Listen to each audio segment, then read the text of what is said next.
welcome to the show, Nathan. Excited to have you on and talk some football, go through your experiences. We were just chatting a little bit off air before we come on regarding exit interviews. And in this time of year, September, heading to October, most clubs will be doing them. Could you walk us through a little bit of what that looks like for you and how you conduct your exit interviews with your players, and how that process goes forward?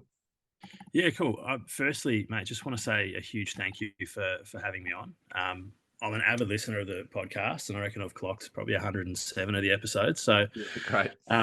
plenty of time spent in the car in a previous life listening. So, thank you very much. I appreciate the opportunity to catch up.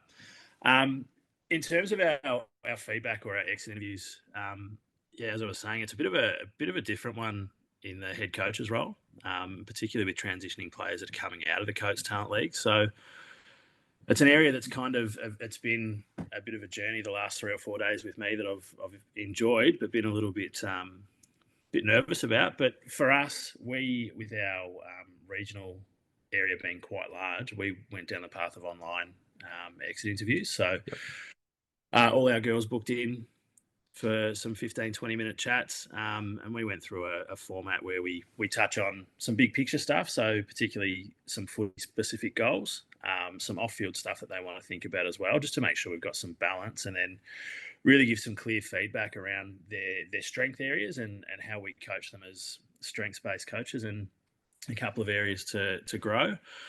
And we also give them some actionable stuff in regards to how they're able to do a little bit of growth in terms of their footy and their strength and conditioning aspects in the off season as well. So yeah, going through that with all the players, we hopefully leave them with some real clear picture of what the next steps look like for them. So yeah, that's really cool, actually, just the way you've outlined that. And so just with sort of goals, so players will sort of speak to you about where they hope to play next year, I guess. And I know some of them will be looking at the draft coming up. Obviously, the girls will be a little while away yet, but how do you go as a coach from this point on, once they've sort of maybe outlined their goals and you've given some action plans? Do you sort of follow up with them now, or the 18-year-olds sort of finding their own way majority of the time?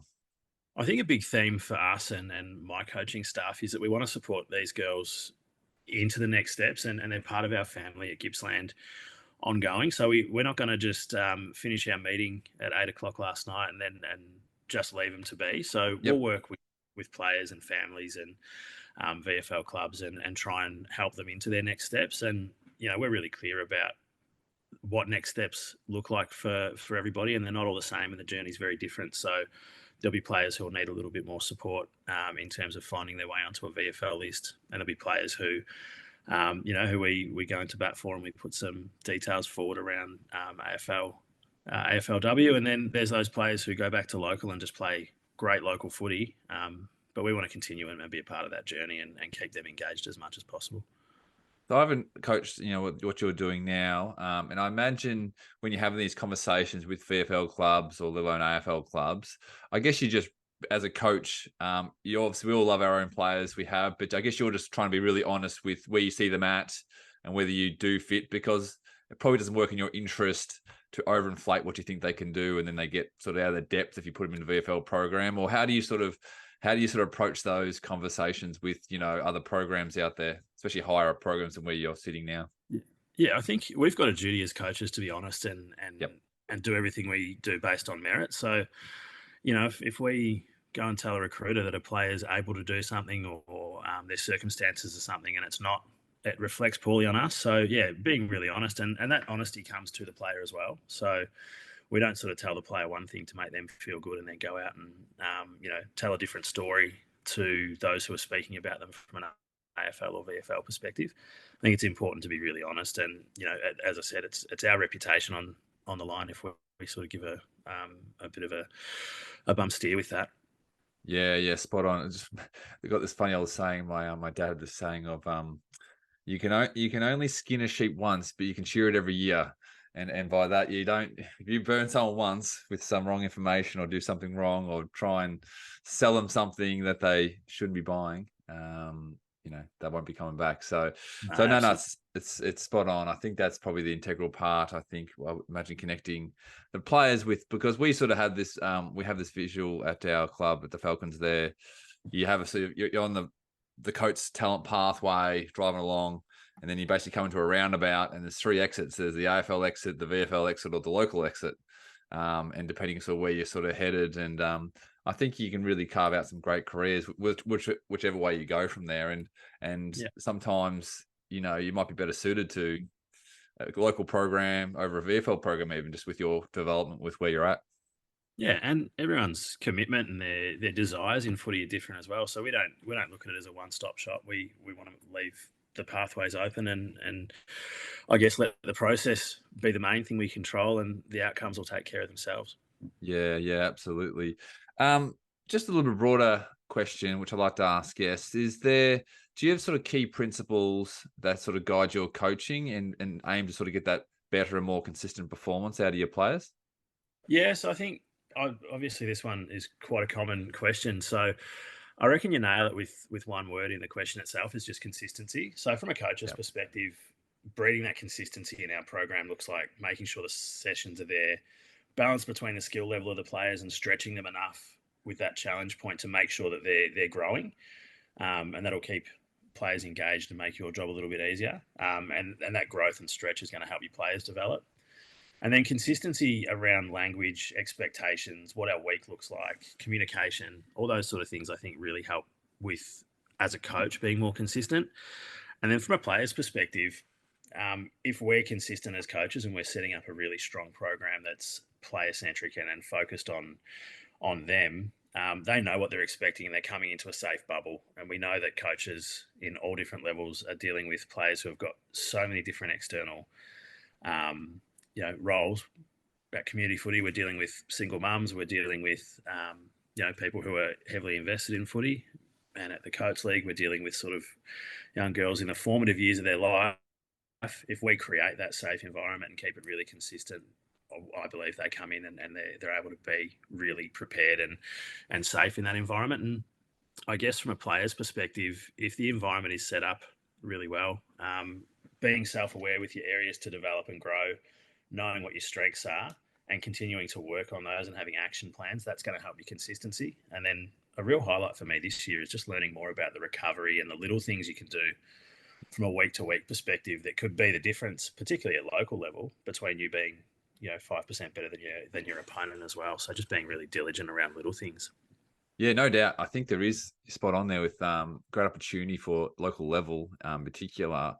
And just it's due to the time constraints. But if you have the ability to do those extra little things from a recovery point of view, from nutrition to sleep, I really think you get a really big advantage at that level in particular, because most people obviously have full-time jobs and it is difficult to do these things. But if you can, there is great opportunity there to sort of improve your own performance. Because you're in that environment. Throughout your journey, and you've coached at the local level as well, and you've been in a VFL program, has there been any common coaching mistakes you've sort of seen across the journey that seem to keep popping up, or things you might recommend coaches avoid? Yes, I think some of the common ones, you've got the over informing players or trying to teach too much. As I said before, you've got players who are coming in from so many different things outside of footy. If you're overcomplicating the game, I feel like it just makes the game too hard and players aren't able to learn. So I'm big on coaching phases of the game and then just letting the players' weapons shine. So we'll have some system around what the phases look like and how we want to be positioned and what our attitude is in a particular element, and then let the players really express themselves from there. I think the other stuff is kind of like coaches really not making their sessions reflective of the challenges that the game produces. So looking at the constraints based approach to training. There's not often in a game where you can transition the ball from full back to full forward in the perfect movement pattern with no pressure. And then I think Maury spoke about it, talking about coaching moments in games rather than trends. So I tend to see, particularly around our local level, there's a lot of moment coaching, and as a coach, that can be quite frustrating because there's a lot of moments in games that you might want to take back. But I think, being really clear on the theme, or is it hurting us, or is it a big picture item to deal with, or is it just a moment that we can let go? They're probably the ones that I see the most. Yeah, no, I think that's right. I think A few people have come on here have sort of said similar. And I think that's the trends comment by Maury was really spot on, wasn't it? I think you are right in terms of getting caught up, but it is funny, and you would know this. Like you sit in the coach's box, and it is funny. We had a laugh after the game on the weekend. We had a nice win against Ballarat, and we were obviously into the prelim down here, but it was just a comment like from us coaching group down to the bench. I think there was one comment about, "Oh, can we just tackle better?" Like, and they had a laugh afterwards. Like the Yeah, bench coach sort of said, like, "What was I meant to yell out to the players? Just tackle better." Like it was sort of. It was just one of those little frustrating moments as a coach up in the box, thinking, "Oh, just stick a few more." But the reality is, players are going to miss things, and things are going to go wrong. But it was just a funny comment. Like when you yeah. look back on some of the things that comes out of a heated coaching box in a tough game. Absolutely, and I think I've taken a lot of learning from that as well. Just knowing that the moments will happen, and we've got the benefit being full time and having vision and the ability to code games. We can actually look at those things in those moments. If there's consistency with missed tackles, we can really address it. Yep. And I think at a local level, or even at times with the VFL, it can be really challenging with the time balance. But it is funny because you do get those heated moments, and you throw some little things down to the poor coach on the bench, and they just sort of their head spins and goes, "What am I going to do with that?" Yeah, it is interesting as a bench coach. When I first was development coach last year, I was on the bench doing that, and sort of fresh, a development coach, and then on the bench coach role. And I think our first game was against Gold Coast, and it was like we ended up winning by 1 point. So it was as you can imagine, last quarter is just flying down messages, Yeah, and I think a bench coach is actually a crucial role, isn't it? I think because you got to be able to communicate it to players, and I think you probably, which is I don't know, it's sort of hard, but you need to filter out a few of the tackle comments. Like you're yeah, just not going to pass that on. Like there's only you got, but it is challenging because you got the head coach in your ear, probably most likely usually the head coach up in the box. yeah. I don't know if you coach from the bench or not, but yeah, it's a difficult one. I think you've got to have probably experienced person doing that. It's quite a critical role, isn't it? It is. It is. It's tough to filter some of the stuff that comes out of the box, and I try and do a little bit from upstairs and a little bit downstairs every week, and yeah, Yep. you get the full experience. It's yeah, it's absolutely a job that's super important. If you've got consistency with that bench coach and that filtered messaging, it can help your players greatly. It goes on to the runners too. We're lucky enough in our boys program to have a couple of really good guys who do the running for us. One of our development coaches, and he's actually the head coach of the 16s program, and another guy, strength and conditioning guy, does it for us. And it's really important too, isn't it? Just to get the messaging game day. It's amazing how important those people are. So you sort of, as a coach, don't want to pick them willy nilly, do you? Those guys going on the ground, because they've got to deliver the message and sort of read the player they're talking to, and make sure they understand what's coming back. Because a lot of times the player asks, what do you mean by that? Like they've got to Yeah. understand what the message is. And yeah, it's really important, isn't it? Those guys. I don't know. How did you go with picking your runners this year? Were you lucky enough to have some people do it for you, or was it a bit more harder to find? Or Look, we've got our high performance manager, Rach, who's our go to runner.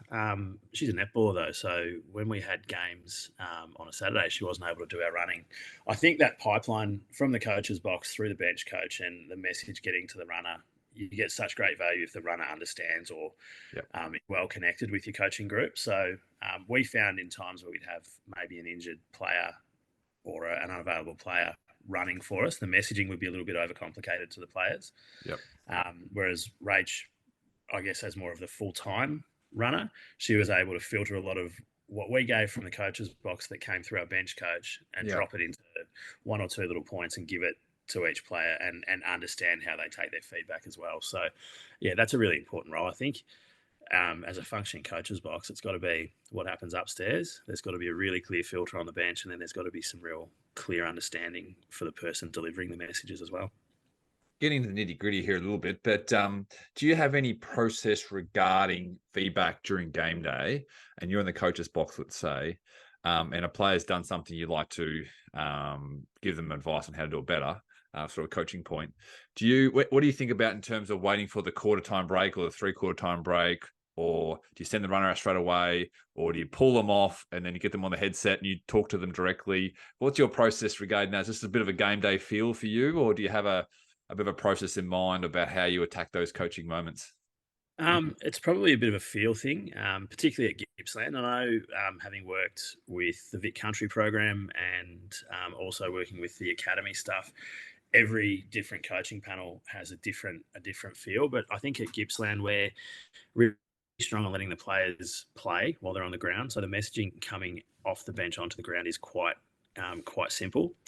I'll challenge my line coaches to speak to a player at least once a quarter, about some positive and some growth stuff. And then we're really big on a bit of a process when the players come off. We want them to rinse away what they've done for the last 5 or 6 minutes, Yeah. and focus on what they can do. So if they've had a couple of bad moments, focusing on what's next. So we'll speak to them before they go for a little bit of a walk and talk, and try and give them some feedback. And then when they come back, really, I guess, reinforce their strengths or their weapons, and build them back up to being competitive when they get on the ground. But I don't think there's a band-aid fix for it. It's feel, and it's different players are going to respond differently to the headset, and then different players will respond differently to being spoken to at quarter time as well. But I think just keeping it super simple is the only way to do it, because I reckon after the second statement you make, they stop listening. Yeah, no, I think you said a lot there with regards to how we think about it. I think what I've seen from how we go about it would probably be if it's a bit of a trend, I guess, going back to Maury's comment, 2 or 3 times where a player hasn't hit a contest hard enough, or hasn't positioned themselves in the right spot, then we would probably, that might be on the headset, take them off on the headset, talk to them what's going on with those situations. But if it's a one-off little thing, it might be if you quickly grab the runner, it might be just mention it to them on the way through. Or I think a lot of the time you take notice of the player when the mistake happens, and just see if they do notice what they've done wrong. Or if another player has given them feedback, if you can just see, he's just got the feedback then of, you should have given the handball, or should have kicked it rather than gone for that handball. And then so it's sort of, it is definitely assessing on the run, isn't it? I don't think there's any set way, but I'd imagine, if for listeners, I think from what I've seen, it's probably the trending ones would be more of a headset or a quarter time, or probably on the headset if you're really hurting how the team's playing. I think so. You had to get on top of it straight away. Otherwise, it can wait to quarter time. Otherwise, if it's just something smaller, it might be just a runner, or a player on ground, hopefully with that leadership can give it back to them instantly during the game. I think sort of not underestimating the ability for our players as they rotate onto the ground to take some messages out. So if we're noticing some trends, say a backline where we're not transitioning quick enough, we'll throw that message to the next backline rotation and make sure that they're able to communicate. And we try and breed that communication on the ground with our players. So it's certainly not a black and white process driven thing. It's kind of a bit of feel, and taking the moments and seeing what you believe as a coach they need. So yeah, I love your comment too about trying to keep your players sort of in the moments rather than getting stuck on something they've done wrong earlier, missed a mark or whatever, or missed a kick. I think Craig McRae hit the nail on the head a couple of weeks ago in the final when he said you're focused on staying in seconds rather than minutes. I think that's just a beautiful way of putting it, isn't it? Like, just as a player, if you can just stay in every seconds rather than thinking back last minute where you missed a spoil or missed a goal. I think it's really important. And it's a great theme as a coach too, isn't it? To stay in seconds rather than minutes. Yeah, absolutely. And not dwelling on what might have happened, because you can't control that now. That's been and gone. It's not easy at times. Like, it's a highly emotional game, and you can get stuck on things. And I think some players suffer from it more than others, but it's a great skill to have, isn't it? I think the great players do it really well. Like, you don't see Patrick Dangerfield. He doesn't look like he worries too much if he makes a mistake. He just looks like he goes straight on to the next one. A lot of the great players seem to be able to do that really well. Yeah, certainly. Just with players, and I'll always love this question. Is there a player you've come across that really has sort of exceeded your expectations? And you might have dealt with this player or even just watched them from afar. And how do they do that? How do they get more out of themselves than what people sort of thought they might? Yeah, look, there's probably one from this year that I'm sort of stuck on with this.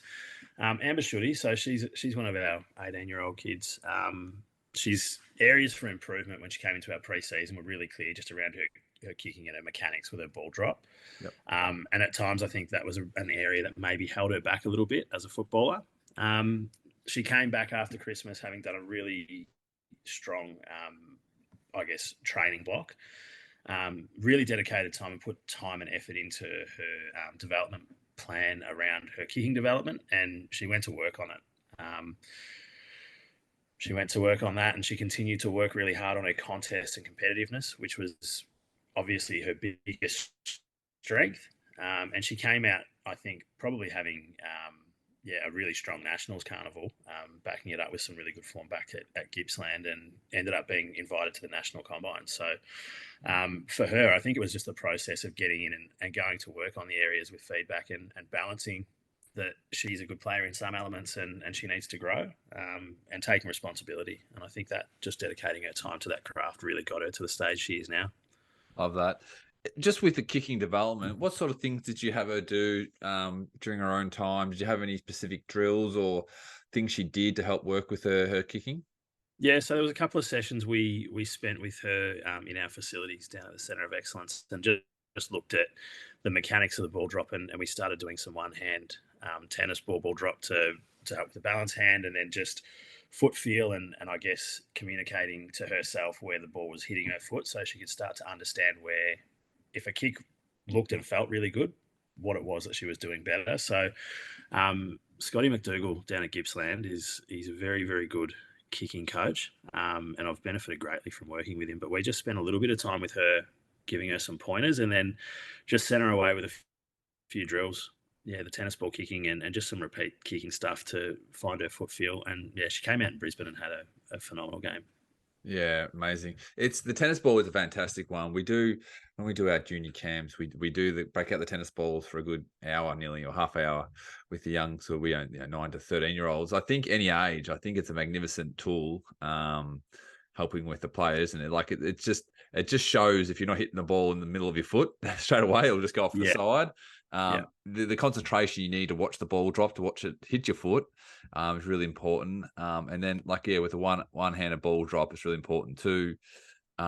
It's a great skill, and I think it's something you can just do by yourself against a wall or in your backyard. I would no doubt any parent or coach of youth players in particular, and I think it goes straight through. We did it at these 18-year-old boys at the Coats. We got them out sometimes and kick them around, especially when we're doing indoor sessions. And it's a good little challenge. It challenges your players. It's a bit of fun. And kicking with your opposite foot with the tennis ball is a real challenge. There's no doubt. So it's I think it's a great little tool, and I think it should be in all coaches' tool bag, if you like, in terms of pull them out in the fundamental time, pre-training, or even during training, a couple of little games. Yeah, they can certainly expose even the best kick too. There's nowhere to hide behind a tennis ball, so they're no doubt really good. Yeah, no, there's no hiding, absolutely. And it's fun. We with the junior players, we have fun with it. Like, who can do the most marks in a row, and it's literally a challenge to kick it across to your partner. So it's and us coaches get involved too, and we fuck it up too. So it's good. No, it's good. It's really good. And I think when you chuck back in the football, it just makes it feel so much easier. So absolutely, it's a great little thing. With training, do you have any favorite drills you like to do during the week? And what will they be? Probably small, like a small grid, fast hands or sort of rondo drills. Yep. We'll have 2 boxes set up and an outnumber contest, and then an entry or a D50 exit are probably the ones that I enjoy coaching. And then some of the defensive pair off stuff that we do just around our D1, D2 principle and defending the most dangerous. So they're all small sided. They're all very specific to an area of the game that we want to improve. But yeah, competitive, physical, and I think high intensity and quite fast. So I enjoy coaching them, and I think the players enjoy participating as well. Is there any myths and mistakes in training in 2023 that you reckon coaches should try and avoid? Yeah, so I think we identified one early on with our coaching group. We'll set up a training plan and be really, really strong with what the plan looks like in our rotations. And the one thing that really challenged me was watching the first 3 or 4 minutes of a drill. The coaches were talking, and I think coaches still over talk and over explain. I like to see a really quick explanation of the drill, And then on the fly coaching, so noticing little things and praising or challenging little things in the moment, rather than taking 3 minutes of our 6 minute rotation to explain a drill, overcoach it, and then the players only get to handball or muck around with the ball for 2 or 3 minutes before we're rotating. So that for me, my time management in session is really, really an area to improve. And I noticed a lot of the times that we were burning time talking. And I think just overcomplicating a drill. If there's one or two key themes that you want to get out of a drill, be really clear on what they are. We don't need to teach the defensive layer when we're doing an attacking handball drill. Let's just be focusing on our attacking handball and our shape. The defenders, they're just an added part. They're the constraint in that drill. Yeah, and I love that. Sometimes that is easy to fall into that trap, isn't it? Like where you do a drill and you might be doing exactly what you're saying, an offensive drill, and next thing you find yourself talking about the defensive side of the game, which really is not what you're after in that particular moment. It's really good advice. It is interesting coaching too in the V-line competition, which we've got our Shepparton Carnival coming up in about a week and a half away now as we record this. And it's trying to, we've talked last night, for instance, we talked a fair bit about structure to setting up on the ground, sort of getting towards game and where players. And at this age, 15-year-olds haven't done much of this yet. Like they don't understand, the skinny wing is going to sit and, and just a general ball up or a throw in or a centre bounce set up or a deep 50 stoppage and where the ruckman's going to come out from the offensive side. And it's tricky because I had a comment, I noticed we had a comment of, as in general defenders, we want you to stay 1-on-1. But then we found the opposition forwards were running such bad spots. I rethought that. I thought I'll be switching, sort of saying, if they go into their deep 50 and way out of position, just let them go, So it's sort of because defensively you're playing, isn't it? And what age you're coaching, some of these messages about structure and how you're going to set up and how much you communicate because sometimes when the opposition is really out of whack with their sort of position, if you like, it's sort of, it's different to coach, isn't it? As you change the sort of levels of experience you're dealing with. Yeah, and I think the time that you have with the group is really, really important. I know we're in the process with the V-line as well, so I'm helping out with our girls program, and the challenge for us is time together. So how deep do we get into the specifics of structure, or do we teach the theme that we want to play in terms of contest, attack, and defense, and let them naturally explore the game? It's a really tricky balance to get right, and especially when you're doing intra-club stuff, because everybody knows what you're talking about. So it is tricky to get that balance right, and I think I struggle a little bit, particularly with the V-line, with the structural side of things. So we're really clear on just some key themes and want to be strong in certain aspects, and we all do the same things, whether we're forwards, mids, or backs. Yeah, no doubt. It's sort of like the first introduction, isn't it, for these players into the sort of 4-year build, if you like, to 18-year-old, and then like we sort of talked about going into local, state, or AFL football. It's sort of the first introduction to all these sort of setups. So I guess it's a challenging as a coach trying to get that right, isn't it? How much you want to bring, and we're only doing a dozen sessions or so before we go to this carnival, so it's not that much, and they're pretty short little sessions too. They're only about an hour, we do. So it is interesting, and but I still think probably at this stage is probably definitely more of a getting those fundamentals really still at this point, getting those right really, and then all the other stuff you can just sort of layer on as the 16, 17, 18-year-olds and getting into senior football. So it's a good time though. It is a fun time, isn't it, coaching? You go down a few different age groups and see them come through.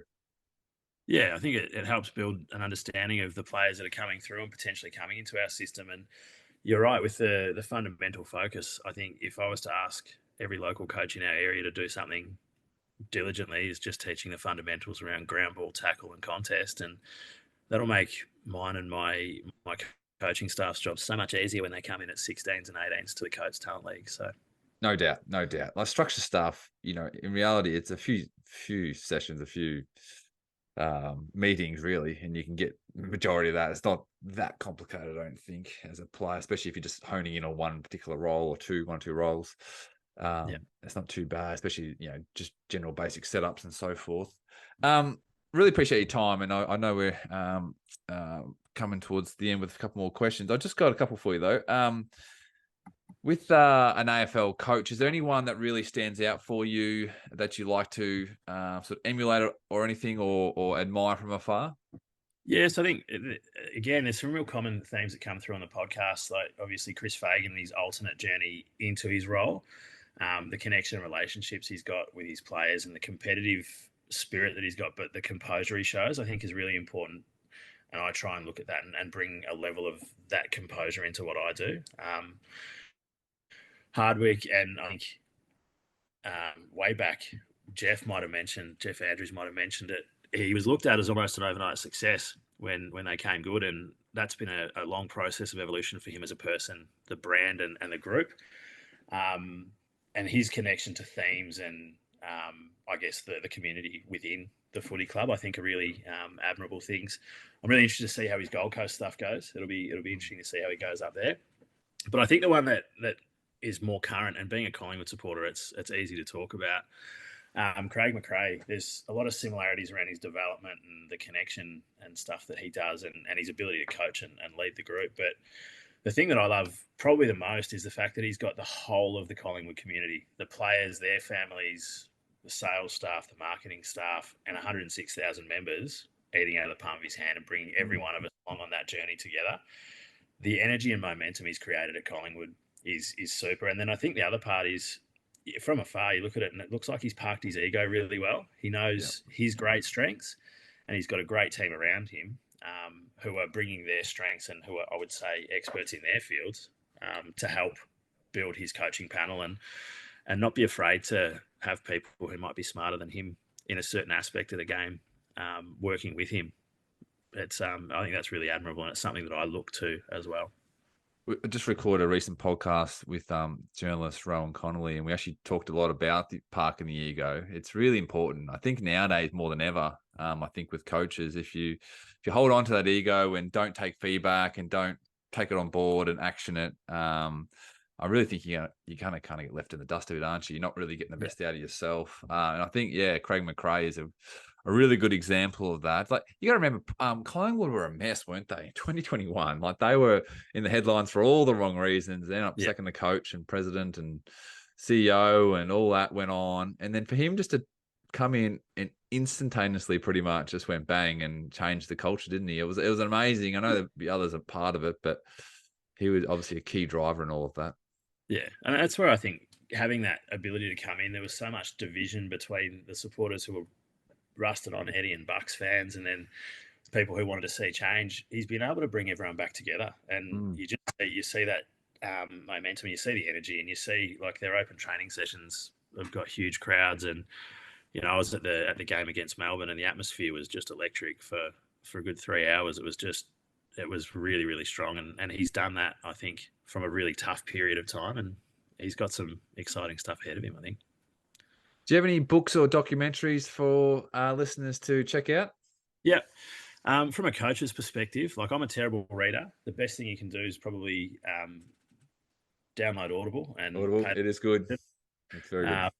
Yeah, so it's hard to just on that. I'm a bit similar. Like, hard copies, they're just hard to get through. I think Audible, you can punch through a book a week easy. Whether it's 7 or 8 hours, especially if you're in the car, like we've sort of talked about with different roles. You can punch through them, but like a book sometimes is harder, especially when whether you got kids or not, and it is definitely an easier way to consume more content. Absolutely. I mean, I'd sit in the car as a rep on the road, and even at the moment, travel sort of an hour to get to work, and I can bounce through a couple of books pretty quick. So I think the subscription's well worth the investment. It's been mentioned a few times. So the Talent Code by Daniel Coyle, just around, I guess, real world stories from different environments about how athletes learn, and the science behind that skill development and acquisition is really cool. I'd probably echo that.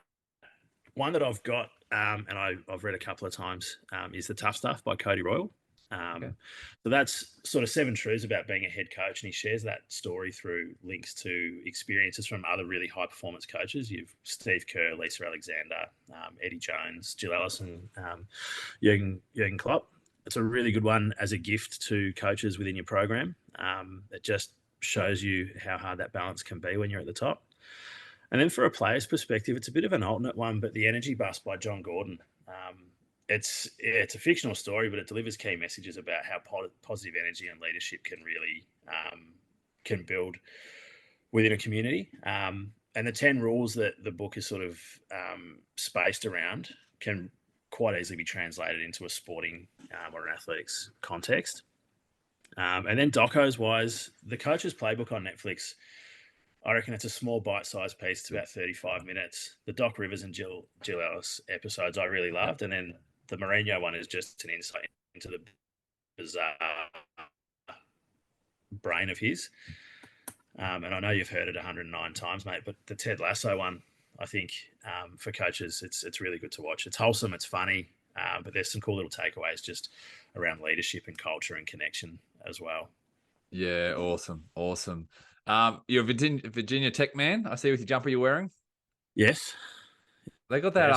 Yes, I don't follow them closely, but they've got that awesome the intro that comes up on my Instagram every now and then with, is it Enter Sandman? Is that the team? It is. Yeah. It is.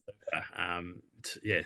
Hairs in the back of your neck stand up every time it happens. They're not flying at the moment in terms of a football sense, but their engagement with the crowd's pretty incredible. So who do you rate?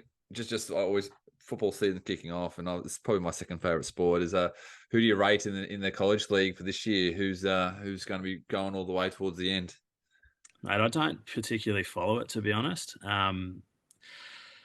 Yeah, I'd always lean to Alabama. They tend to do pretty well, but haven't actually taken a lot of notice. I think I've found the balance of getting stuck right into the AFL and the AFLW has been a little bit more time consuming this year. True. So there's only so much you can do. I usually love my athletics too, and they just had the World Championships, and there's only so much you can tune into. Hey, it's one of those things. But final question for you before I let you go: if I gave you a banner that you could pop up on every coach's door, what would you have written on it? It's a bit of a different one as well. But you can't grow what you don't water. I just think the importance of nurturing and investing in the things that you want to see thrive and prosper is really important.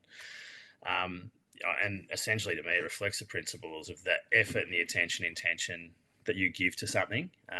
If you're not watering it, it's not going to grow. So whether that's in a family sense, whether it's a skill development sense, whether it's a work, if you're not invested in what you want to achieve, then you're never going to get what you want, essentially. Fantastic. Well, thank you very much for coming on the show, Nathan, and really appreciate you sharing your advice with us, with the listeners. All the best going forward, and we look forward to talking and catching up again soon. No worries, mate. Thank you very much, and good luck for the next 110 episodes. Ripper, thank you. Cheers.